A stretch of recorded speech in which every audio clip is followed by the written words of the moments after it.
Welcome to episode number 4 of the Nurture with Great podcast with yours truly, Ruth and John Kiama. Hello there. Hello.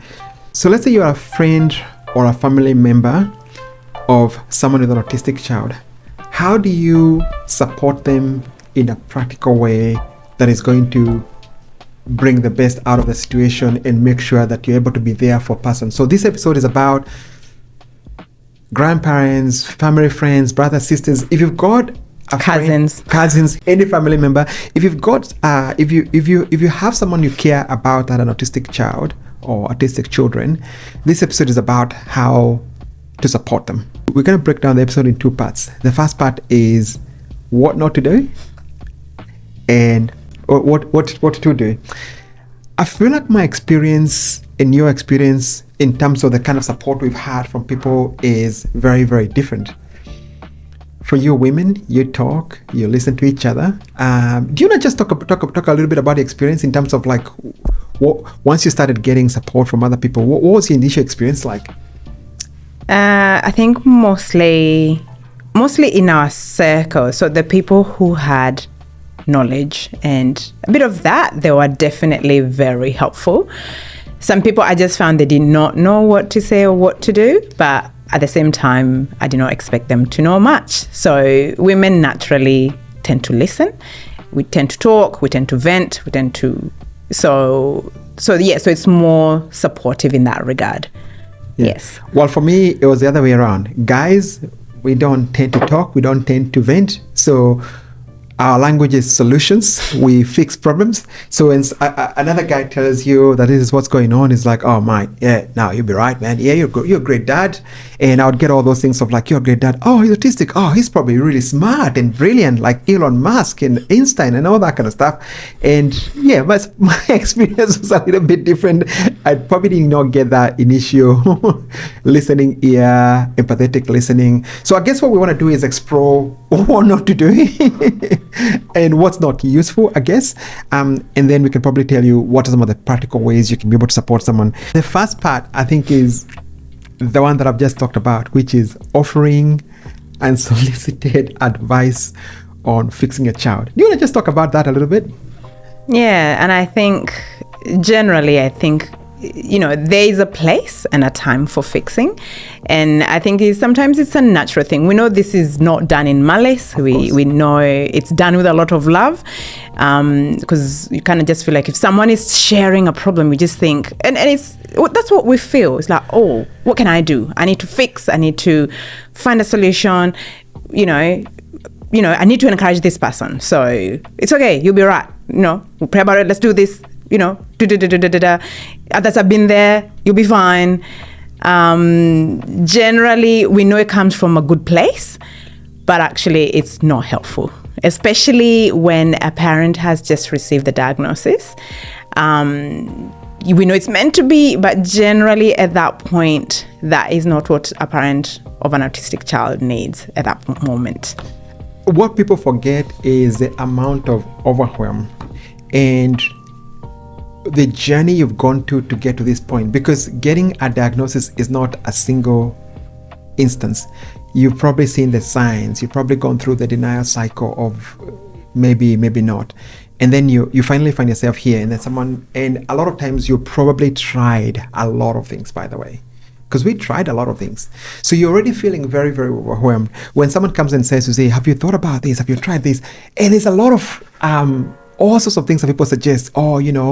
A friend of mine says if you go and take this detoxing, if you go do some detoxing, or you take this nutritional, if you go through, try this recipe, we had that could work, or if you listen to these brainwaves. I mean, the kind of weird adverts we see on social media that are supposed to fix your child. It's crazy. And so it's kind of like, you got to realize that parents, we're already very overwhelmed, and we've tried a lot of those things you're trying to suggest that you think you're offering.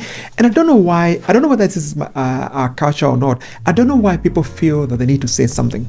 Like, I don't know why people feel like I need to say something. Like, you can just not say something. Like, you can just, if someone tells you their challenge, you can just listen, and you don't have to offer any solutions. You don't have to tell them. You don't have to encourage them in quotes.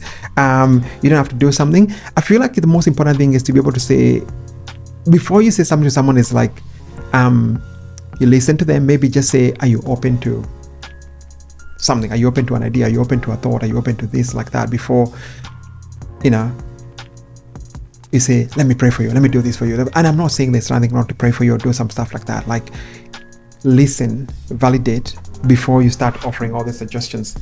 The other thing I feel is not what to do is one that I've talked about earlier, is making assumptions about your child. So people will think, oh, your child is autistic, so he's probably on this end of the spectrum where he's not very capable, or they think your child is a genius. And that is one that I've had a lot of. When people tell me, you tell my friends, it's like, oh yeah, he's probably really smart, he's probably very intelligent. So like, being autistic can certainly come with a lot of those things, but what people fail to understand is that it's a spectrum. It doesn't mean that, because my child is autistic now, he's Elon Musk. It could be like Elon Musk, or it could be like anyone else. It's a spectrum, right? Would you like to comment on that? Yeah, so I guess lots of misunderstandings when people just assume your child is this. And I think another thing, I think, like for me, I think I heard, after our journey, someone was like, oh, your child doesn't look autistic. Yeah. I mean, what do autistic children look like? Again, that's an assumption, because sometimes we just use the reference of what we've seen. And I get it. As we're saying, we're not blaming people here. When you're new to this, you're trying to help. We understand you're trying to help. You're probably trying to make us feel better by telling us, oh, he doesn't look autistic. Like, we're trying to minimize the effect of, your autism is this little, it's not that much. No, you're either autistic or you're not. Exactly. That's literally how it is. There's not a little or much. There's all the differences. It is a spectrum. So, and we get it, like, because maybe your frame of reference for you saying that is because you've seen maybe a child who struggles severely with their autism. So you're comparing my child with that child. But, you're probably only seeing them for a very short period of time to make that judgment. So we know it comes from a good place, but it's not helpful. Yeah, absolutely. And I like that point you talk about. There's not something like you're a little bit autistic or not autistic or very autistic. You're either autistic or not. And I think for me, that is something that I used to struggle with earlier before when I started noticing the sign. And I think that the first person who snapped me out of it is my friend Megan. I talked to you, I had a coffee with my friend Megan, who's got an autistic child. And he was like, I was like, oh, we think our son is a little bit autistic. And he goes, John, your son is either autistic or he's not. There's no such middle term. It's called the spectrum, right? And I think that was probably really helpful getting into the journey. So this is a big one. Judging parents for their child's behavior. This is big. Maybe you start on that one. Yeah. So obviously, I think even as we've gone through, I think every parent of an autistic child will go through this. So obviously, autistic children, they're struggling with a lot of things, things that come naturally and easily to neurotypical children. For neurodivergent children, especially autistic children, it is very challenging. Just getting out of the house, just going to a playground, they don't understand. And we'll get some specialists in this area to talk more about autism. So as we said, we are not the perfect people to talk about this. We're just parents talking about our journey. We're just sharing our journey. We're not the expert in this. We just want to start. But from our own experiences, so for example, we would take our child to, whether it's a playground or, those sorts of places. And of course, our son will not understand the rules. So he'll be running everywhere. He'll be falling a number of times. Bumping into other children. He'll be bumping into other children and not even aware that he did. So we are constantly apologizing to other parents for that. But then we'll be judged constantly, what's wrong with your child, and we tried our best. We're not saying our children should have exceptions. So we are doing our best, following our child closely, making sure he's being careful. We are trying to explain to our child, you know, what is okay and what's not okay to do, because for them, those social norms are not natural. They don't come social cues. Yeah, social cues is not something that they understand. So, you know, so he'll be playing, they play differently, you know, even with toys, they play differently. So sharing, I mean, we know this even for neurotypical children, they struggle, but, you know, our son would really struggle with that. Taking turns on this? Yeah, taking turns is something we have to, you know, train him, and he'll forget, and we have to keep doing it over and over and over again.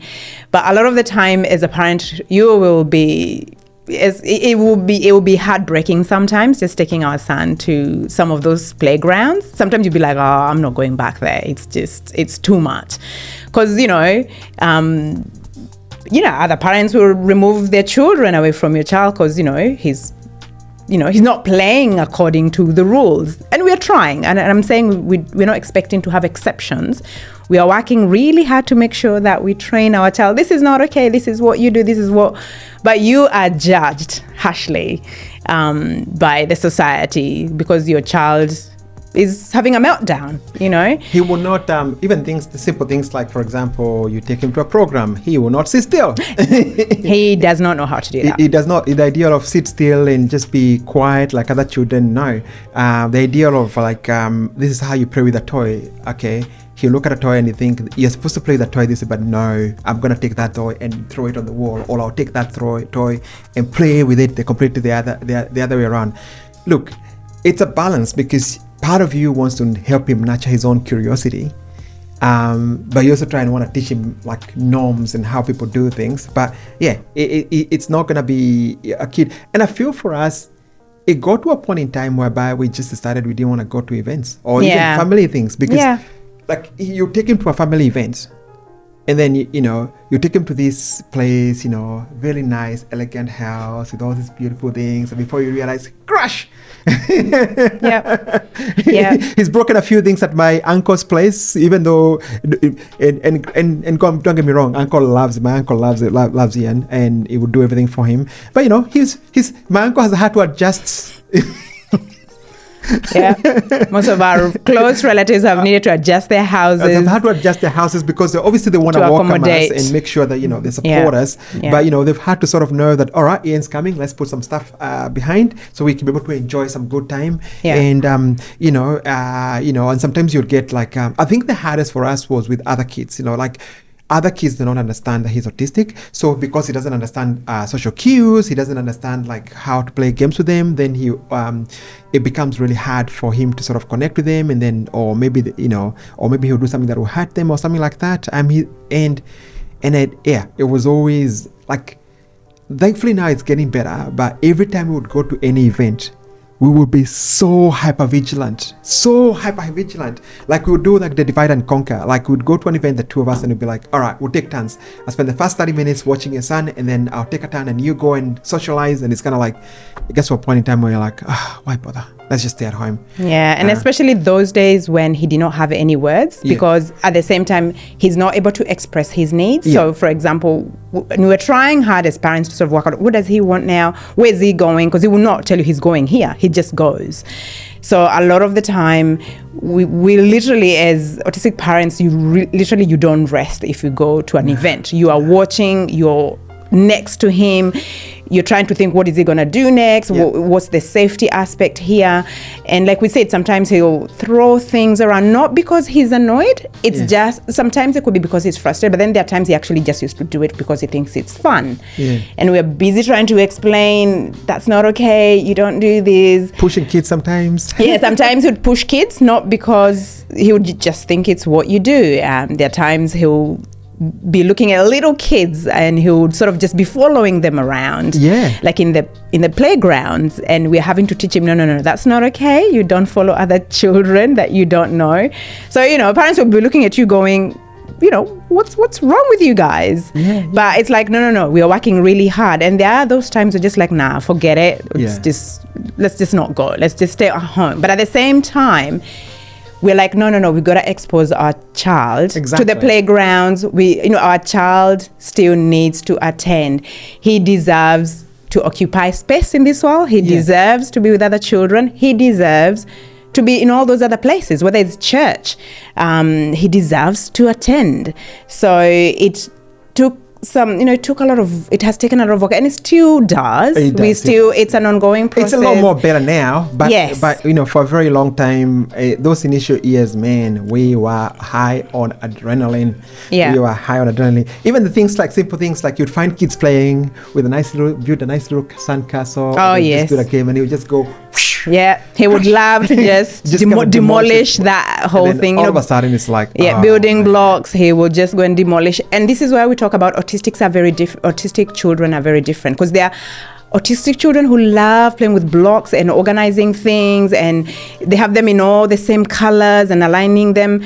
Our son is not that one to be like that. Our son does not line anything. He does not do the whole things have to be orderly and organized. He likes chaos. He likes everything on the floor. Yep. He will put all the cushions on the floor. And that's the other thing that made us think, we don't even want to visit other people, because the first thing he does when he goes to any house is put all the cushions on the floor. We don't want people to visit us sometimes. In those early days, we didn't even want people to visit us. Because everything will be on the floor. You show up in our house, and before we had a child, we were neat couple. Well, my wife is neat and tidy, and I'm a work in progress. And before we had a child, our house was always immaculate, looking nice. And then he'd show up after, and every time we would put pillows in the shed, and then he would take them all off and put them on the ground. Yeah, that's his safe place. And initially I'll try and reorganize, and then I just realized this is futile.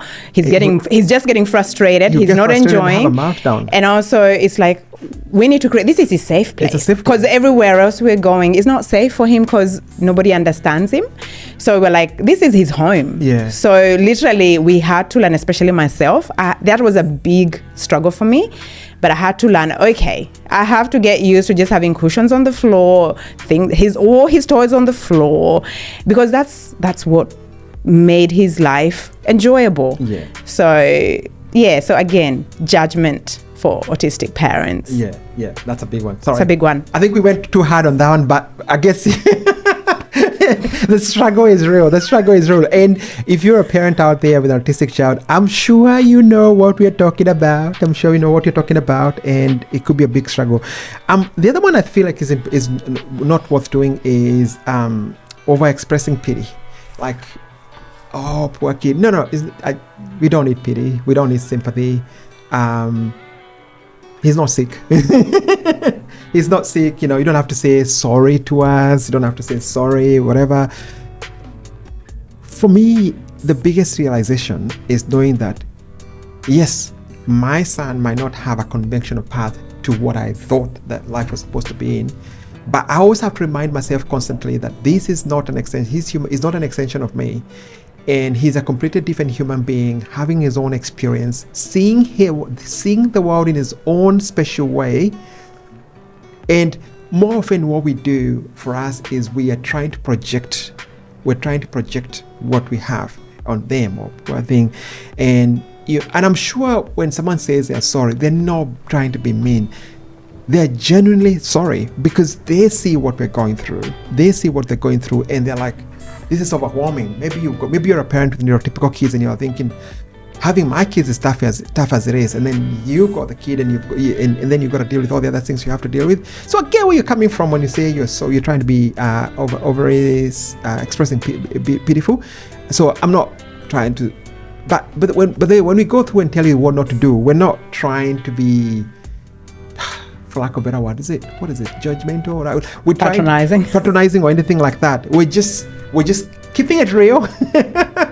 Keeping it real, because we know that a lot of these things people do, they do it with very good intentions.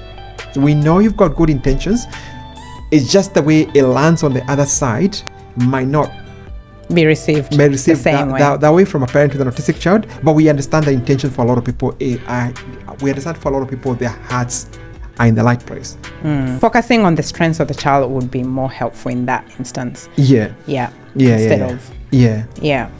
Yeah, no pity here. Let's see, your child's fine. The child is going through their own life experiences. It's just like focusing on the child.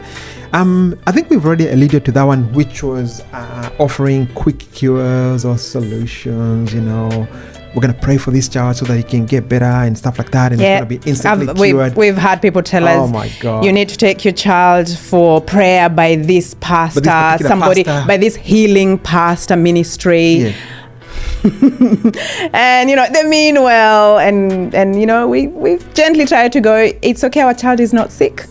Our child is not sick. Our child is whole. Or go try this detoxing diet. Yes. It automatically cures. Yeah. Or put your child in this little brainwave. And I've had well-meaning friends forward me all those things about, all these little cures. Because once again, there's a lot of misconception and misinformation around the topic.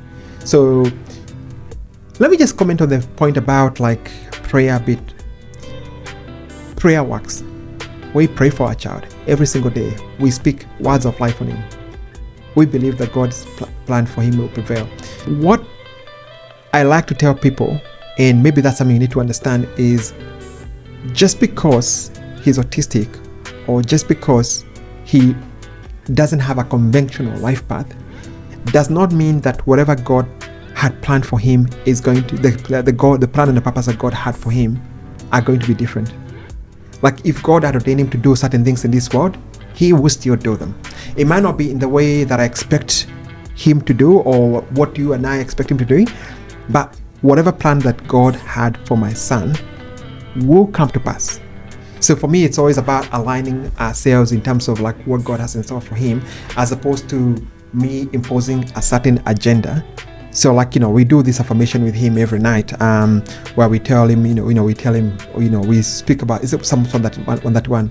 You're fearfully and wonderfully made. The plan that God has for you will come to pass, and it's recognizing that he will still do great things in this world. He will be a great man. He will do big things. It might not be the way I expected to him, and we've seen lots and lots of autistic people that have gone on to do big things, become musicians, become singers, become inventors, become whatever it is that whatever it is that they have in store. We don't have any. One thing we've learned is to not put any expectations on our child or limitations. Any expectations or limitations.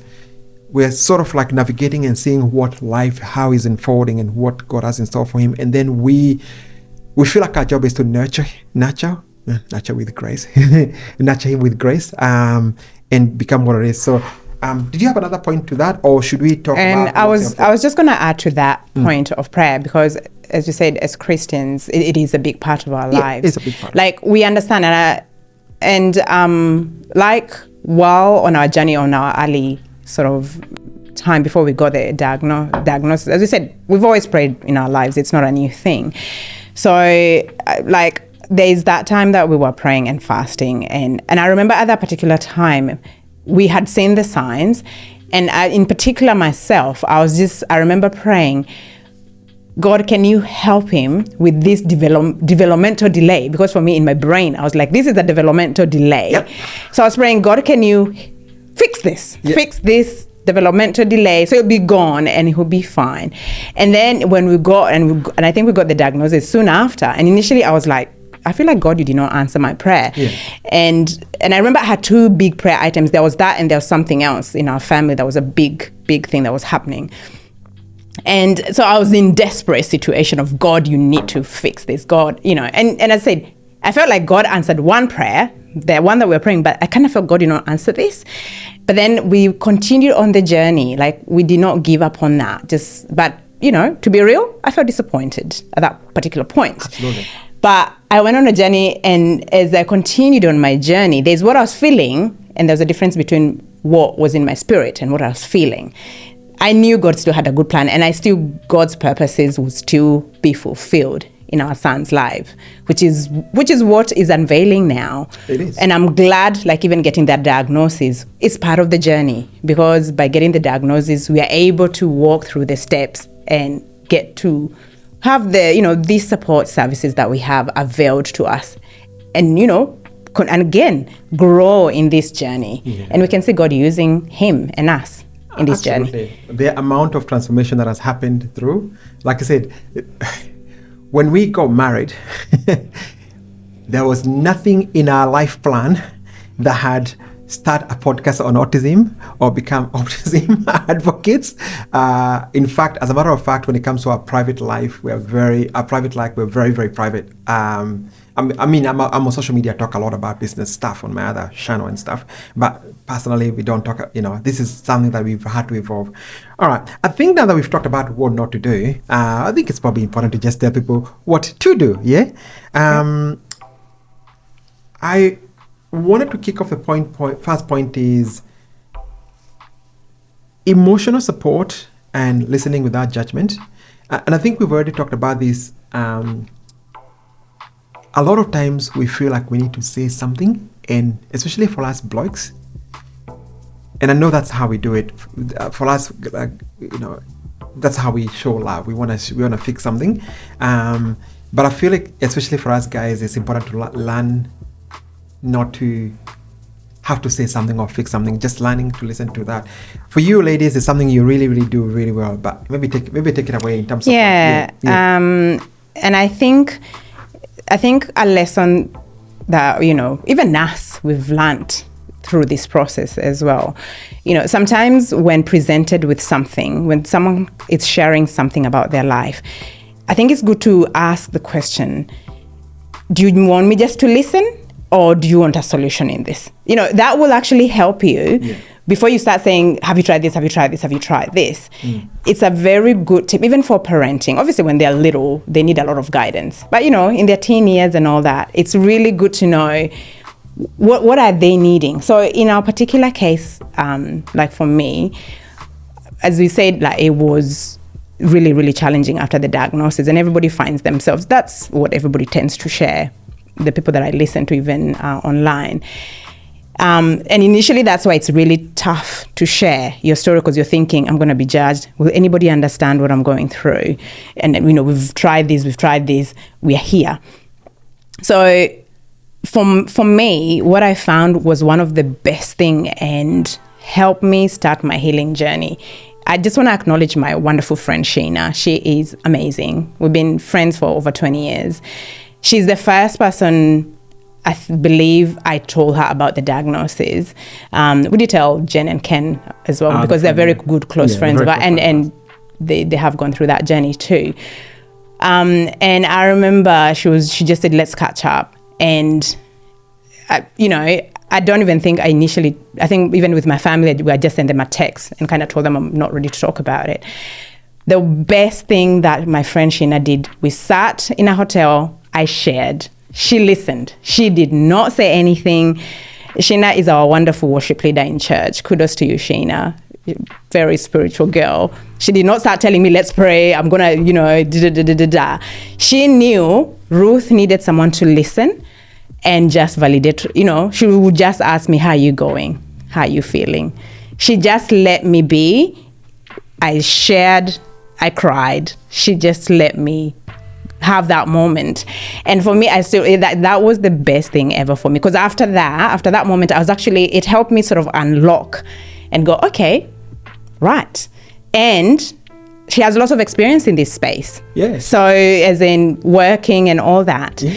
So she knew, because even I believe before this, I had told her, I remember there's a time I had told her in my denial, I don't think Ian is autistic. I can see 1, 2, 3, 3, but and you know what? She never judged me. She just listened. I guess she kind of just knew it's a journey, and when you're ready, you'll get there. So listening, it was wonderful. And since then, we've been on a journey whereby now when I need help, I can ask her, I'm like, what do you think I should do this? What do you think this? And she's able to tell me, have you tried this? What about this? What about this? So that for me, the best thing. That is the one thing I would request. If you have a friend, a family, please just listen. Do not try to fix. It's okay. Just ask them, how are you going? What can we do for you? Just be there. There's another cousin or sister of fixing, in which is someone tells you something, you don't fix, but you go on another tangent of another story. Yeah.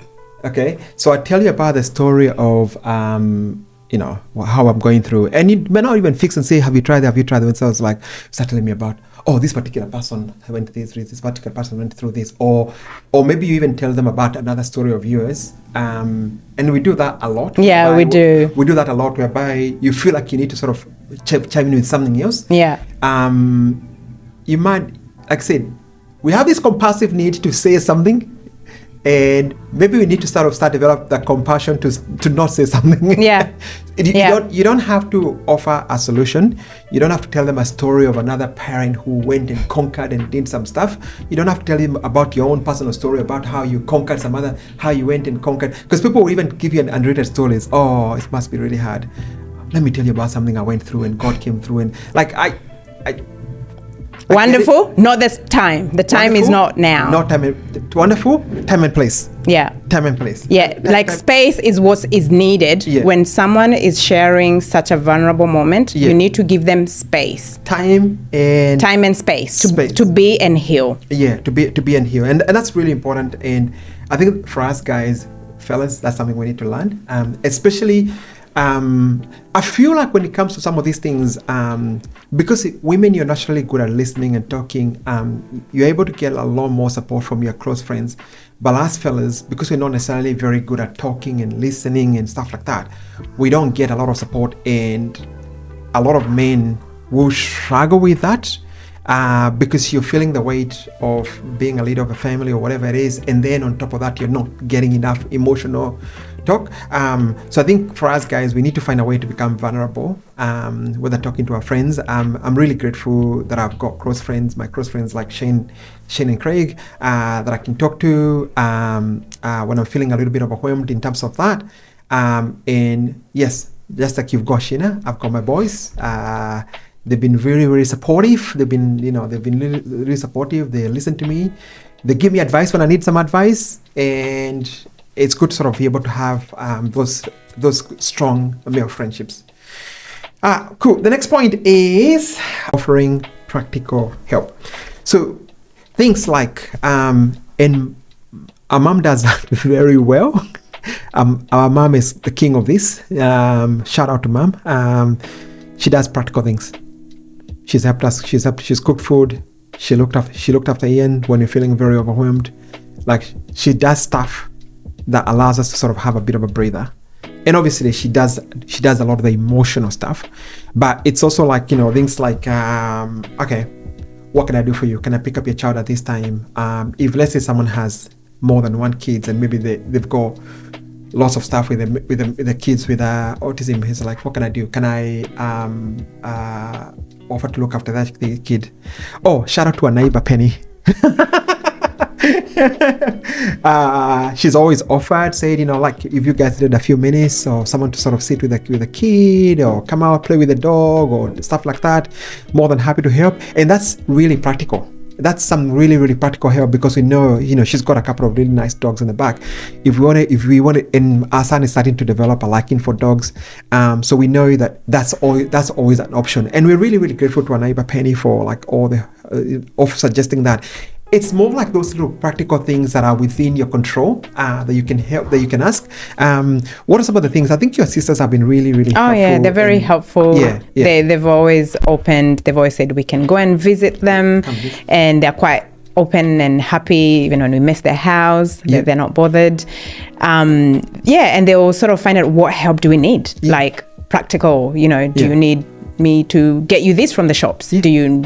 So literally just finding out what it is that we need, and then just do it. It's kind of like, that's fine, I'll fix that, I'll do this, don't worry about that. I'm around the shops.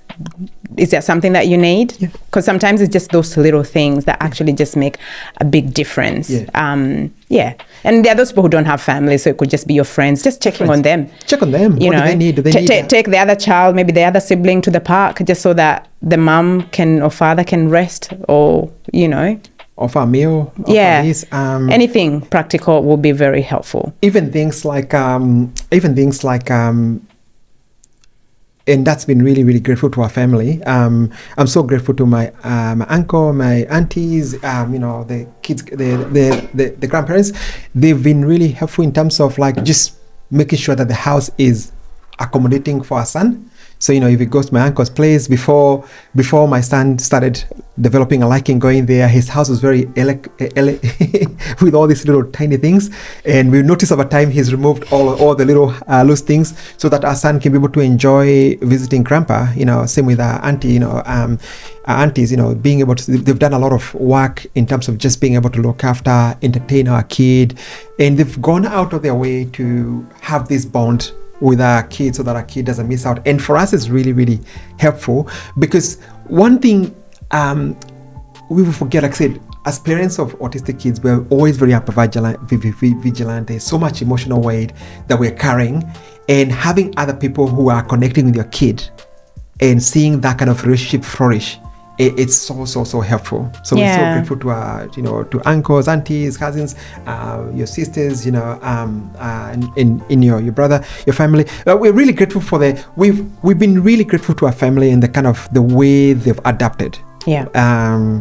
So we're really, really grateful. And also shout out to our church, the church. iConnect. Yeah. iConnect group, small. They are our iConnect. We have children about the same ages, so they know our child is different. They're able to accommodate him. He's able to play with all the other kids there. They know they'll run amok. Their houses will be a mess, but they don't mind. They welcome. So shout out to our iConnect friends. I'll call them small groups for people who might not know what iConnect is. Oh, yeah. So it's just a small group. It's our small group that we hang out with, we spend time with, and it's so helpful. So just having those friends who understand and accept the child as they are, being different, it's so helpful. And we are really grateful for that. But I think that has come because we've also been open. Yeah. Because we've been open and said, look, our son is autistic. He might not be able to do the things your typical kid might be able to do. Yeah. So we're not saying this to excuse bad behavior or things like that, but we just want you to know. And then I think once people understand what is going on, people are generally able to sort of be supportive. And that's what we found for us. So we talked about offering helpful. This is a very important point, which is respecting the boundaries. Okay. Things like we might not be able to, and this is getting better, but during those early days when people would invite us for things, we might not be we will not be able to attend these things, because we know that we're going to go to a place and then our kid's going to run amok, and then we're going to be always hyper vigilant. So just being able to say to people, look, we might not be able to attend this, and just respecting, let us be. And we've been to events and they're very important events. Like I remember many events I've attended with my son, and literally we got there and within a short period of time, I had to just put him back in the car and go home. Yeah. Because he had meltdowns, he could not cope. It was too much, too overstimulating for him, too many people, too many lights and everything. And very important events, and I had to just leave. So, and people are going, oh, why are you going? Oh, you should hang out. I'm like, see ya.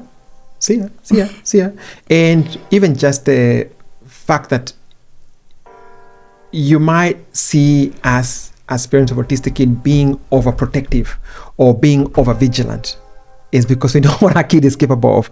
Because I know sometimes people will be like, kids will be kids, let them play, let them be fine. Yeah, until that happens, and until he shows your kid and your kid comes crying and said, Ian did this, Ian did that. And one of the things you'll see, even written, autistic parents, we are normally like soldiers in combat, like frontline. That is how much hyper vigilant we are, because our children, especially when they're younger and even before they find their words, like in this case I would probably talk about our son, they will do what is called eloping. So they will just run off from nowhere. They'll be very comfortable one moment, and then the next thing they're off, and they don't have a sense of safety. So they could be going anywhere, and there's a lot of autistic children who, they've drowned, they've been lost, just because if they get overstimulated, they think they stress, they're off. So for us, we cannot afford as parents to sort of just sit still when we're out there. We'll always have to know, where is he, what is he doing, what's going on. Yeah. So if, let's say, you invite someone with an autistic child and they say, look, I might not be able to do it, just understanding. Hey, look, I get it. Just say, hey, I understand. I completely understand. Let's try and organize something when it works for you. Or it could be a case of suggesting things like, so instead of like, if you want to hang out with your friends, say, hey, what's going to be easier for us to hang out, for example. It could be a case of, it might be, let's go hang out in the park, where the kids can play and there's a lot more, the variables are, there's less stimulating events. Because if let's say, for us initially coming to someone's house was a big no-no for us, because, like I said, we don't know how that's going to be like, but in the park we know that it's a lot more easier. So being very flexible in terms of that, and respecting boundaries. Like I said, if parents want to stay at home, if your friends want to keep their kids at home, just be understanding. I think the other point we probably feel like it's probably worth doing is looking at, do you exclude or exclude? Sometimes we feel like, okay, John and Ruth have got an autistic kid. Should we invite them? Should we not invite them? How is it going to be like? Is it going to be too much for him? I would say the general rule of thumb, offer opportunities to people, as opposed to like saying, I'm not going to, just offer those opportunities. Like if someone says to us, would you like to come to this thing?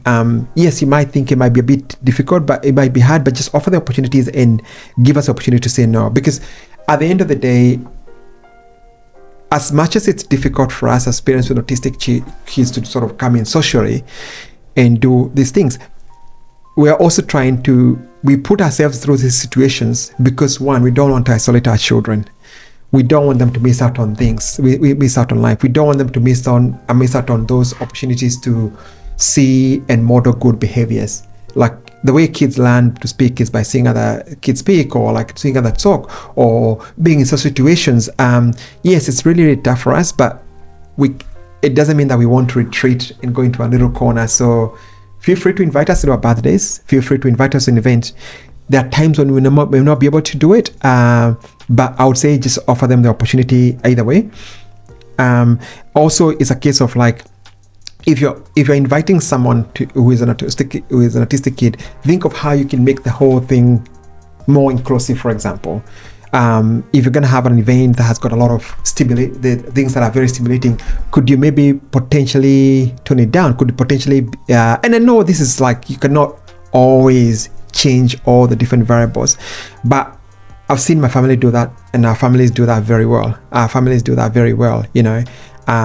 Making sure when they invite our son, they make sure that the house is kind of ready and stuff like that. And obviously this is you going out of your way, and I know that, look, we're just telling you the things that we know that the person listening to this podcast and this episode, we know you're listening to this episode because you genuinely care about these people, whether it's a family member, whether it's a friend or a close friend. We know that you genuinely care about the people, your friends with autistic child. So I guess some of the things we might tell you might look a little bit over the top, but it's a case of seeing what you can do within your capacity. We're not telling you to now change your life to support parents like that. Find the little things you can do, because we've given you a long list of things you can do to support. Find your own little things that you can do, and you can do as much or as little as you can. Do you want to add into that, especially that point of exclusion? Yeah, and it was said, and sometimes it's just asking, because sometimes you're like, I don't know what to do. Just ask the parent what works best for your child. I follow this lady, I think she's called Jackie Hill Perry, and she has a close friend who has an autistic child, and I listened to their podcast, and one of the best thing I had her say, she's a preacher in the US, she's wonderful. If you don't know her, I'd recommend her. One of the things she said, when she knew her friend had an autistic child, the first thing she did was go and buy books on autism. She was like, I need to learn about this. I need to know how I can support my friend. And then she went ahead and asked her friend, how can I help you? How can I support you in this? Because I want to be part of your life.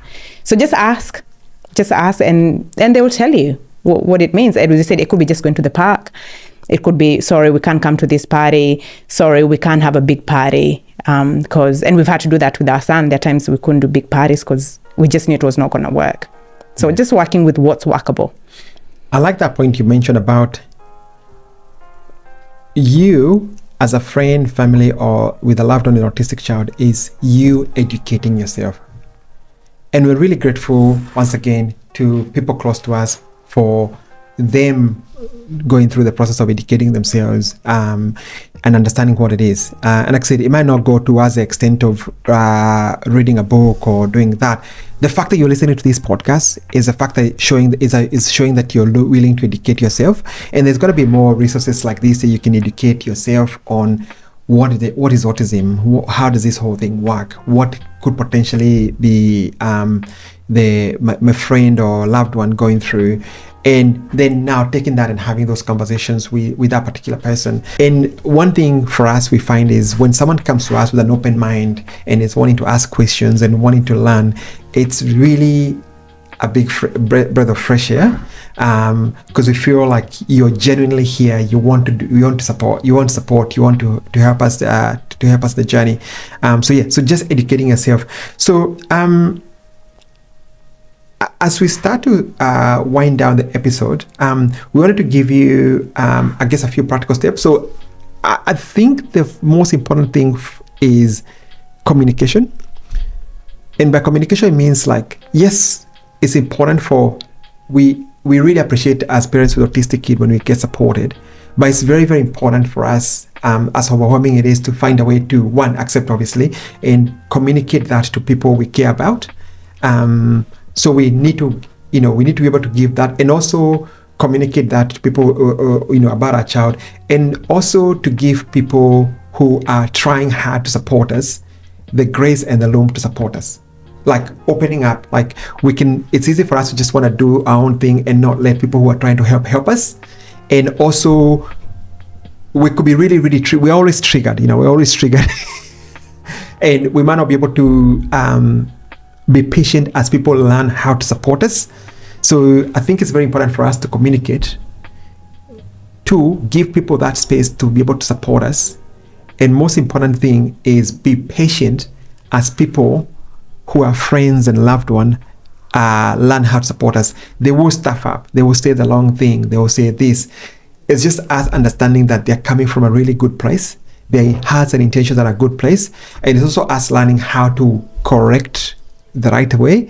The natural compassion is to be able to want to say, to try and want to collect them, to say something sharp. But it's also realizing that people don't know what we know. They haven't been through the journey we've been through they do not have the context we've been on.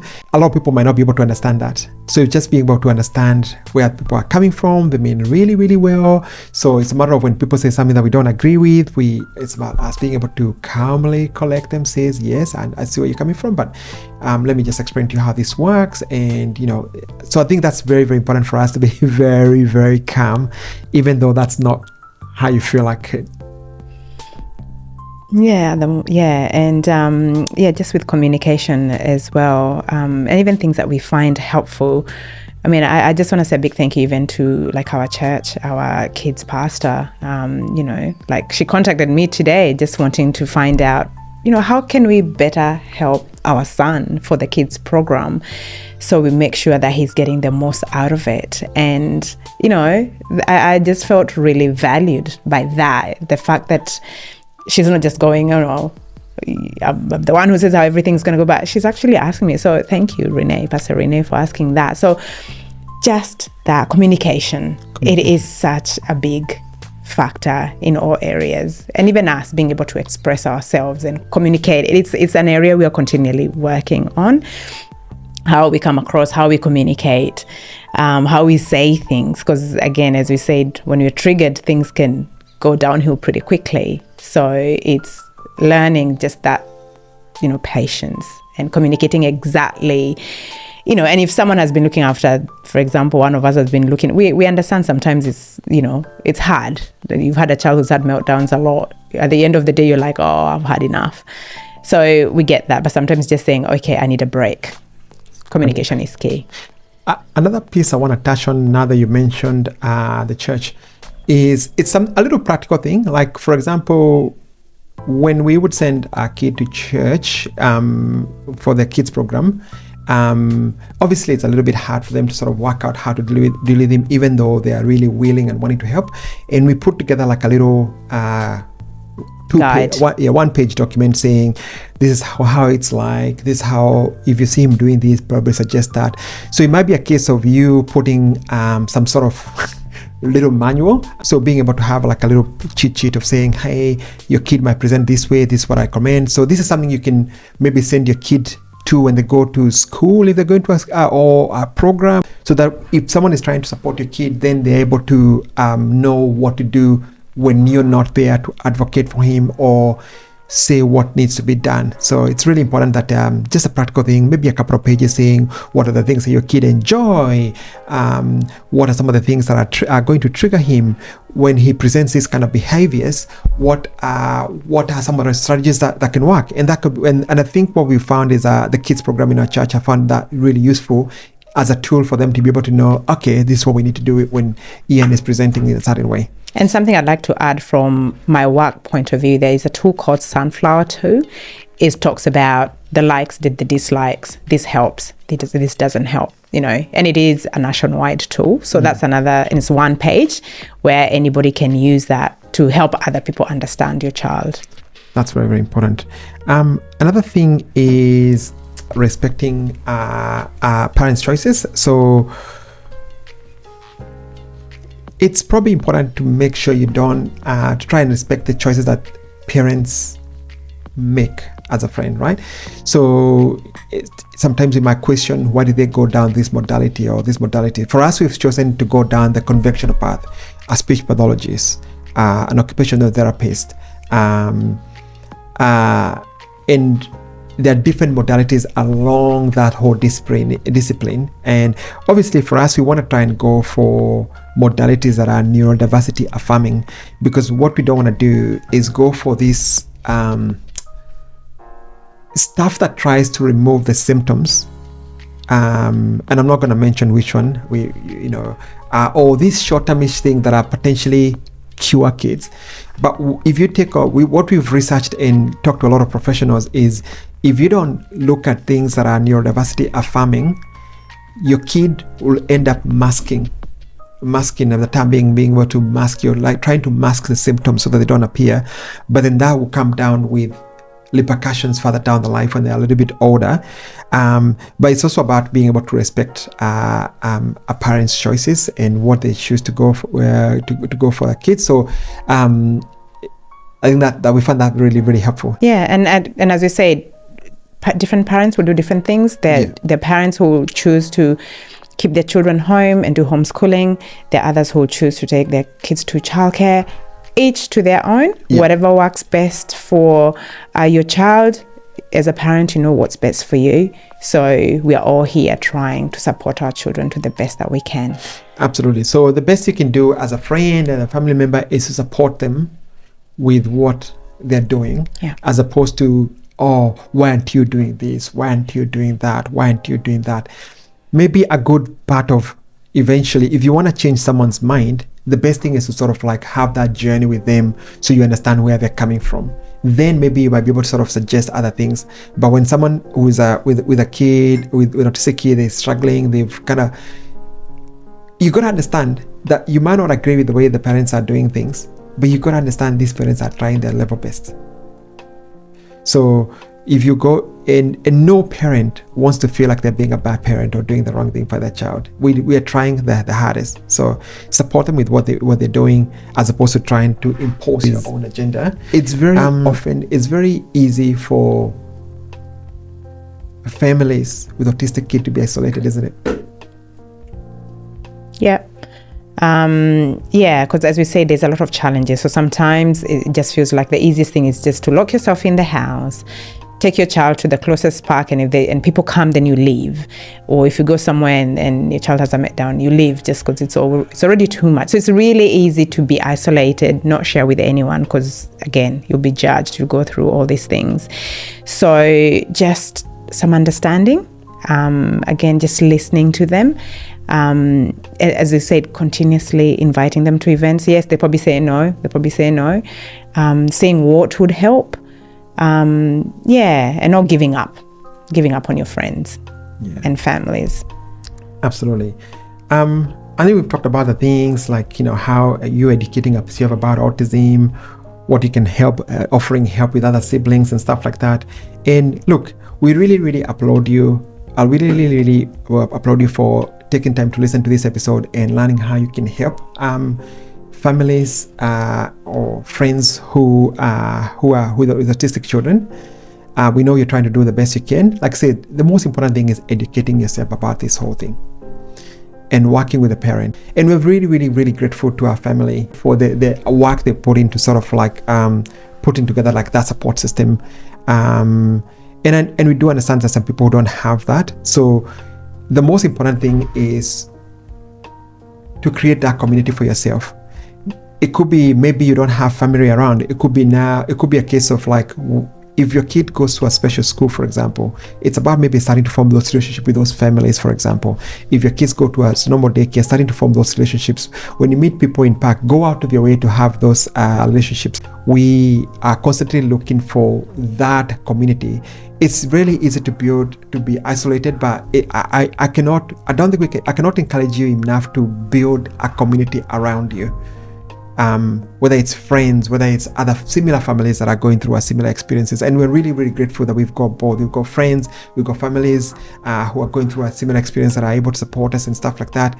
And so as much as we're trying to educate people how to support them, it's also incumbent on us as parents to strive to build those networks so we're not isolated. It's important also to look after our own mental well-being, because as much as this takes a big toll on us, so we are always constantly needing to make sure that we are looking after ourselves. Yeah, and even like there's this place which is really wonderful, which is fun, called We Rock the Spectrum. Yes. Like just me taking my son there, I've actually created community there, because I normally go there, I find parents who have similar needs, probably a bit different, but we're able to actually sit and chat in between chasing our kids around, making sure they're okay. But we've actually gotten to know each other and we support each other because we get it. So that's another community we've been able to be a part of, and that came because we got out of our comfort zone and got out. And went out there. If I did not go there, I would not have met those parents who now we all know each other. A lot of the time we don't remember each other's name, but we know each other by the kids' names. Yes. I see that kid, I'm like, hi. And just, so sometimes we have to get out of our comfort zone for the sake of our children. And through that, we're able to create communities that we support each other. Absolutely. Good luck with the process, and we're going to be obviously sharing more tips. If there's anything you've tried with your friends that you think that's worked, please put it in the comments so we can be able to expand the list and see how we can be able to continue to support families like ours, and hopefully we'll be able to create a good community whereby the families are thriving, the kids are thriving, the parents are doing well, the kids are doing well, and we're able to support, we're able to bring the best out of them. All right. Thank you so much for listening, and see you on the next episode. Bye. Bye.